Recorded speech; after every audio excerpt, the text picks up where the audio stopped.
കേരളത്തിന്റെ പുനരധിവാസ ഇടപെടൽ അങ്ങ് കർണാടകയിൽ ചെറുതല്ലാത്ത രാഷ്ട്രീയ പ്രത്യാഘാതം സൃഷ്ടിക്കുന്നു.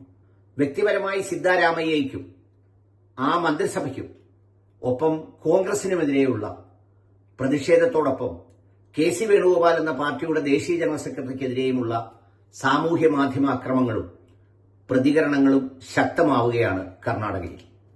എന്താണ് കർണാടകയിൽ ഈ റീഹാബിലിറ്റേഷന്റെ ഇടപെടലിലൂടെ സംഭവിച്ചത് എന്നുള്ളത് മനസ്സിലാക്കേണ്ടതുണ്ട്, തിരിച്ചറിയേണ്ടതുണ്ട്.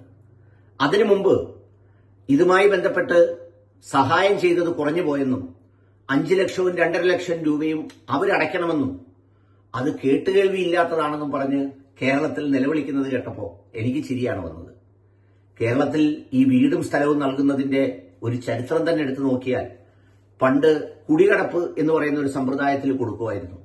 ഒരു പാവപ്പെട്ടവന്റെ ഭാര്യയും അവനും അവന്റെ അമ്മയും അച്ഛനും മക്കളും എല്ലാവരും കിടന്നൊരു കുടുംബത്തിലെ പ്രമാണിക്ക് വേണ്ടി കഷ്ടപ്പെടുമ്പോൾ അവന് 3 സെന്റ് സ്ഥലവും ഒരു ചെറ്റക്കൊട്ടിലും വെക്കുന്നതിന് ഓലയും മടലും കൊടുക്കുന്നിടത്തു നിന്നാണ് ഈ മനുഷ്യരോടുള്ള വളരെ വിശാലമായ കേരളത്തിലെ ആശാന്മാരുടെ കരുതൽ ആരംഭിക്കുന്നത്. അവിടെ മുതൽ അങ്ങോട്ട് തുടങ്ങിയാൽ ഇപ്പോ സർക്കാർ സന്നദ്ധ പ്രവർത്തനങ്ങളിലൂടെ വീട് വെച്ചു കൊടുക്കുന്ന സന്നദ്ധ സംഘടനകളെയും സർക്കാർ ഏജൻസികളെയും കണ്ടിട്ടുണ്ട്. ആ വീടുകളുടെ ഗുണനിലവാരവും അതിന്റെ നിർമ്മാണ പ്രവർത്തനത്തിന്റെ മാഹാത്മ്യവും കാണണമെങ്കിൽ നമ്മുടെ കരുനാഗപ്പള്ളിയിലെ സുനാമി റീഹാബിലിറ്റേഷൻ കോളനിയിലേക്ക് വരണം. പപ്പടം നമ്മൾ പൊരിക്കുമ്പോൾ പൊള്ളി നിൽക്കുന്നത് പോലെ വെച്ചതിന്റെ അടുത്ത വർഷം മുതൽ പൊന്തി വന്ന ഭിത്തിയും മേൽക്കൂരയും അടക്കമുള്ള സംവിധാനങ്ങൾ ചോർന്നൊലിക്കുന്ന സംവിധാനത്തിൽ നിലവിളിക്കുകയാണ് അവർ. ആ വീട് ഒരു പ്രഹേളിക പോലെ അവിടെ നിലനിർത്തിയ ശേഷം പലയിടത്തും വാടകയ്ക്ക് താമസിക്കുന്ന ഒത്തിരി പേരുണ്ട്.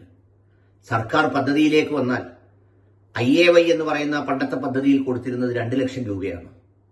ഇപ്പൊ കൊടുക്കുന്നത് 3-3.5 മാത്രമാണ്. അവിടെയാണ് ഈ 10 ലക്ഷം രൂപയുടെ ഫ്ളാറ്റും സംവിധാനങ്ങളും നൽകിയതിന്റെ തുക കുറഞ്ഞു പോയതിലെ നിലവിളി ചിലർ കിടന്ന് വല്ലാതെ ഊരിയിട്ട് പ്രകടിപ്പിക്കുന്നത്. തീർന്നില്ല. ഇത് അവിടെ ഉണ്ടാക്കിയ പുകിലെന്താണെന്നറിയുമോ? ഒരുപക്ഷെ കർണാടകയുടെ ചരിത്രത്തിൽ എന്നല്ല, ഇന്ത്യയുടെ ചരിത്രത്തിൽ സിദ്ധാരാമയ്യപ്പോലൊരു മനുഷ്യൻ മാത്രമാണ് ഈ മുസ്ലിം കമ്മ്യൂണിറ്റിക്ക് എണ്ണിയാൽ ഒടുങ്ങാത്ത എല്ലാ തരത്തിലുള്ള സബ്സിഡികളും പദ്ധതികളും നോംസും. ഞാനൊരു വീഡിയോയിൽ പറഞ്ഞിരുന്നു, സർക്കാർ കോൺട്രാക്റ്റുകളിൽ ഇത്ര ശതമാനം സംവരണം, മക്കളുടെ വിവാഹത്തിന് ഇത്ര 1000 രൂപ, പുറത്തു പോകുന്ന കുട്ടികൾക്ക് ഇത്ര ലക്ഷം രൂപ സബ്സിഡി എന്നിവയടക്കം ഒരു ഡസനിലധികം സ്കീമുകൾ, വഖഫ് പ്രോപ്പർട്ടി സംരക്ഷിക്കുന്നതിന് പ്രത്യേക ഫണ്ട് അടക്കമുള്ളവ നൽകിയത്. പുറമേ പറയുന്നെങ്കിലും DK ശിവകുമാർ അടക്കമുള്ള കോൺഗ്രസിലെ തന്നെ ഒരു നിര, അതോടൊപ്പം BJPക്കാർ സിദ്ധാരാമയ്യയെ വിളിക്കുന്നത് സിദ്ധാരാമുള്ള ഖാൻ എന്നാണ്. എന്നുവെച്ചാൽ മുസ്ലിങ്ങൾക്ക് ഭയങ്കരമായ സഹായം ചെയ്യുന്ന ഒരാളെന്ന നിലയിൽ.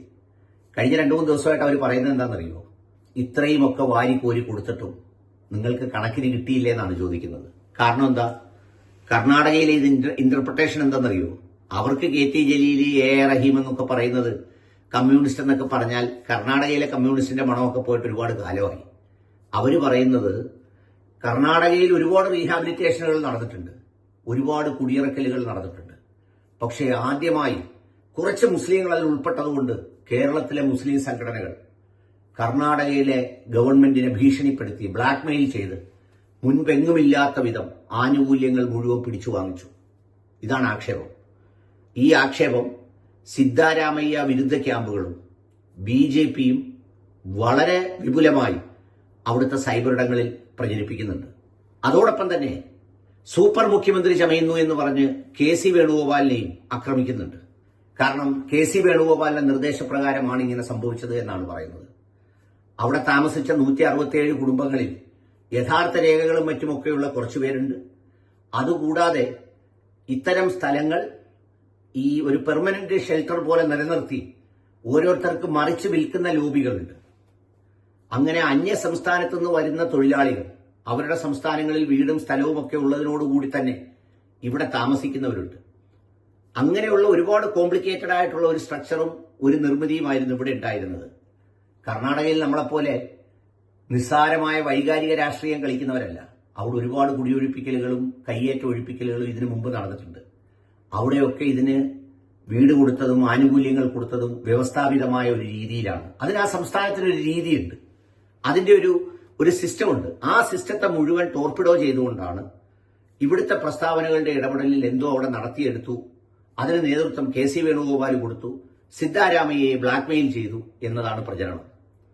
ഇത് പറയുമ്പോൾ ഇവിടെ കുറെ പേര് വന്ന് കമന്റ് ഇടും, അങ്ങനെ ചെയ്ത് കളയും ഇങ്ങനെ ചെയ്ത് കളയുമെന്നൊക്കെ പറഞ്ഞിട്ട്. നിങ്ങൾ ഓർക്കേണ്ടത്, ആണി കയറുന്ന ഭിത്തിയാണെങ്കിലേ എല്ലാവരും കയറ്റൂ, അല്ലാതെ ആരും കയറ്റൂല.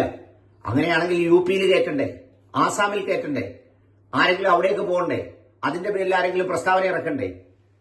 ആകപ്പാട് ഇത്തരം സംഭവങ്ങൾ ഉണ്ടാകുമ്പോൾ എന്തെങ്കിലും പ്രസ്താവനയെങ്കിലും ഏതെങ്കിലും മുസ്ലിം സംഘടനയിൽ നിന്നുണ്ടായിട്ടുള്ളത് ജമാഅത്ത് ഇസ്ലാമിയിൽ നിന്നേ ഞാൻ കേട്ടിട്ടുള്ളൂ. എനിക്ക് അവരോട് യോജിപ്പൊന്നും ഇല്ലെങ്കിൽ പോലും ബാക്കി ഒരു സംഘടനയും ഒരക്ഷരം മിണ്ടാറില്ല എന്ത് നടന്നാലും. കാരണം അവരുടെ സ്ഥിതിയും അപകടത്തിലാണെന്ന് അവർക്കറിയാം. പക്ഷേ ഇത് കർണാടക ആയതുകൊണ്ടും കോൺഗ്രസ് ആയതുകൊണ്ടും ഇതേ കോൺഗ്രസ് കേരളത്തിന്റെ ഇലക്ഷന് നേരിടാൻ പോകുന്നത് കൊണ്ടും എല്ലാ സാഹചര്യം കൂടി ഉപയോഗിച്ച് ചെയ്ത കാര്യങ്ങൾ കർണാടകയിലെ മുസ്ലിം സമൂഹത്തിന് വിനയാകാതിരിക്കട്ടെ എന്നതാണ് എന്റെ ഇപ്പോഴത്തെ അവസ്ഥ. കാരണം ഇനി അവിടെയും കൂടി സിദ്ധാരാമയ്യ പോലെയുള്ള ഒരു സർക്കാരിന് പകരം മറ്റൊരു സർക്കാരാണ് വരുന്നതെങ്കിൽ അടിയും കൊണ്ട് പുളിയും കുടിക്കുന്നത് കണ്ട് നെടുവീർപ്പിടാവുന്ന സങ്കടപ്പെടാവുന്നു. പള്ളിയിൽ വെച്ച് അങ്ങോട്ടും ഇങ്ങോട്ടും കാണുമ്പോൾ എല്ലാവരും ചെവിയിൽ കണ്ടോ കണ്ടില്ലേ കണ്ടോ കണ്ടോ എന്ന് പറയാവുന്നല്ലാതെ വേറൊരു ഗുണം ഉണ്ടാവില്ല. ദൈവം കാത്തുരക്ഷിക്കട്ടെ എല്ലാവരെയും.